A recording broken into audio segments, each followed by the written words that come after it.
జాగ్రత్తగా ఉండడం మనకు కావాల్సింది. ఓకే మా. బాయ్ మా. ఆ జుట్టు అలాగే వదిలేస్తావా? జడేసుకొని వెళ్ళొచ్చుగా. జడ ఈ డ్రెస్లోకి ఏం సెట్ అవ్వదమ్మా.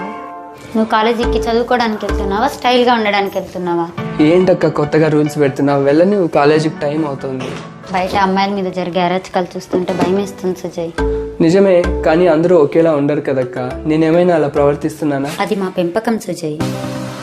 ప్రతి ఇంట్లో మగపిల్లల్ని ఎలా పెంచాలంటే బయట అమ్మాయిలతో చెడుగా ప్రవర్తించే ముందు అరే మా ఇంట్లో కూడా ఒక అమ్మ ఉంది, అక్క ఉంది, చెల్లి ఉందని గుర్తు రావాలి. నిజమే అక్క.